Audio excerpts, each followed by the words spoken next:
This is Democracy Now!, democracynow.org, the War and Peace Report. We're broadcasting on over 650 stations on Pacifica and NPR and low-power FM and college and community radio stations, on public access TV and PBS TV stations and both TV satellite networks, on Dish Network Channel 9415 Free Speech TV, 9410 Link TV, and on DirecTV Channel 375. And our video and audio podcasts are available at democracynow.org.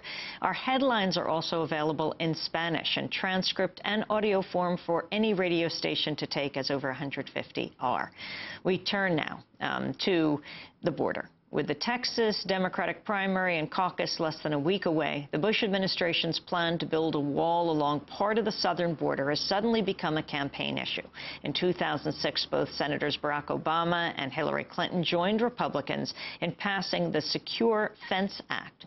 But now the candidates are raising questions over whether the fence should be built in South Texas. After many landowners refused to give over their land for the 18-foot-high wall, the Department of Homeland Security began filing lawsuits against some homeowners. At the same time, the government's leaving large gaps to avoid building the wall on the property of wealthy residents, including those with ties to President Bush. Even the University of Texas is in the middle of the dispute because the proposed wall passes through the school's Brownsville campus. Part of the controversy also centers on the role being played by the arms manufacturer Boeing.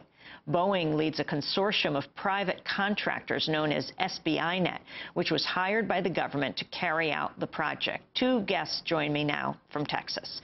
Melissa Del Bosque is a reporter in Austin. She's been covering the story of the border wall for the Texas Observer. Jay Johnson Castro is a border activist and coordinator of the group Border Ambassadors. He's currently leading a 63-mile week-long march in opposition to the wall. The walk's scheduled to end on March 4th, the day of the Texas primary and caucus. He joins us on the phone from Brownsville on the Texas-Mexico border. Melissa Del Bosque, let's begin with you. Lay out where the wall is planned for construction, whose homes are expected to be destroyed, whose property will be saved. Sure. We're going to have about 21 different segments of fence built along the Texas-Mexico border. And some of those segments are under a mile long, some are as long as 13 miles.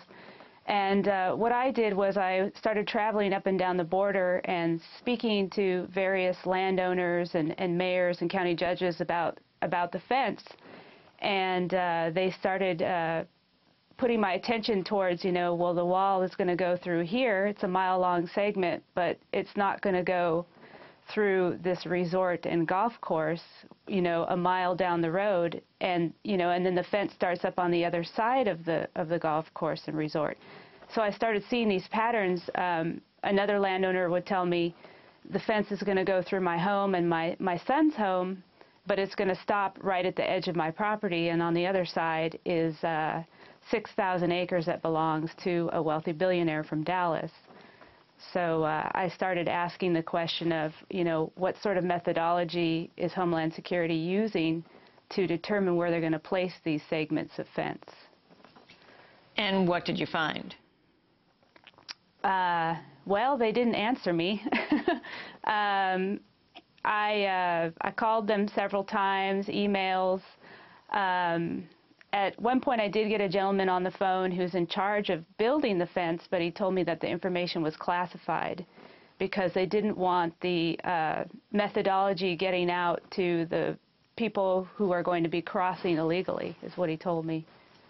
You begin your piece, Holes in the Wall. Homeland Security won't say why the border wall is bypassing the wealthy and politically connected, by telling the story of Eloisa Tamez. I want to turn to an interview with her. She lives in Brownsville. She's suing the Department of Homeland Security over the department's plan to build the wall on part of her property.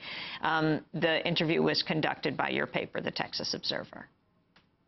The reason that I speak out about hanging on to our land is because the people here, we're all humble people.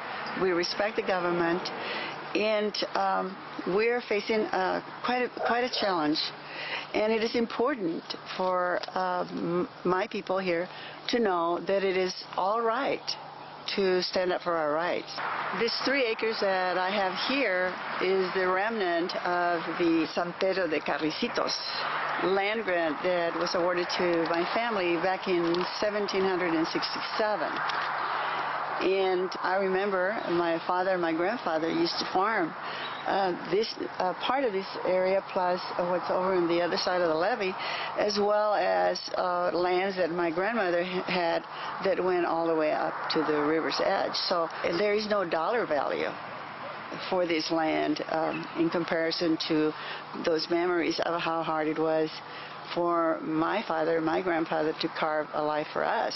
I think that it was a hasty decision to pass that bill. It was a political move, and no thought was given to who would be harmed by this.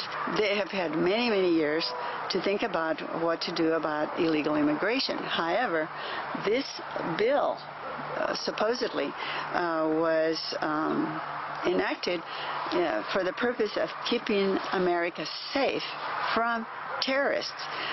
To my knowledge, no terrorists have come through the southern border. Brownsville resident Eloisa Tamez, interviewed by our guest today, joining us from Austin, Melissa DeBosque. Can you tell us more about her, one of the last of the Spanish land grant heirs in the county, and then tell us about other residents you talked to? Sure. We have a pretty unique culture here in Texas because so many of the landowners, well, I won't say many, but some of the landowners, such as Dr. Tamez, has had that property in her family since the 18th century. Her family was given that land by the King of Spain. So for them to give up their remaining acreage to build a mile-long fence that's going to stop at the edge of a golf course and resort is a pretty hard thing for them to take.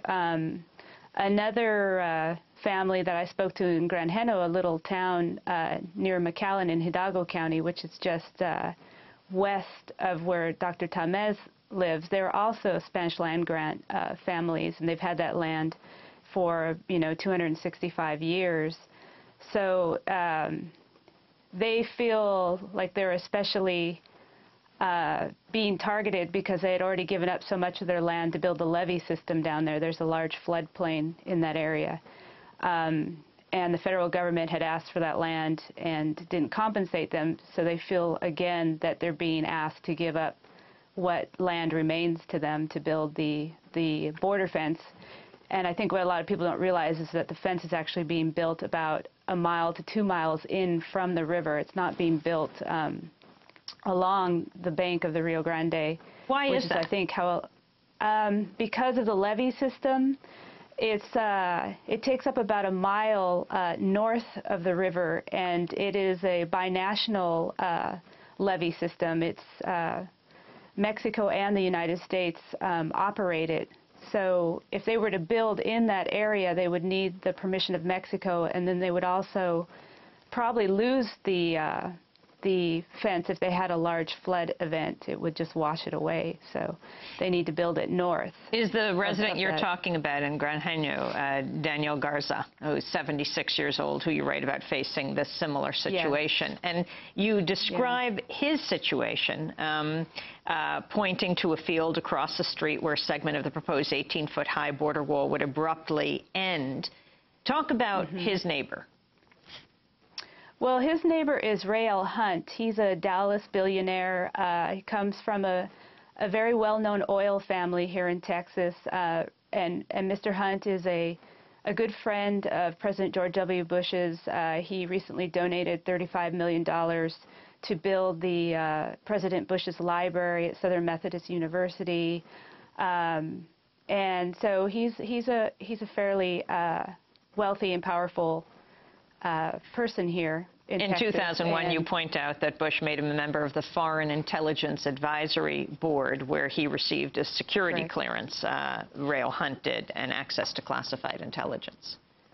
Right. Yeah. He has been on that foreign advisory committee. Yeah, for several years. He recently just brokered a deal with the Kurds, a large oil deal, which has caught some attention.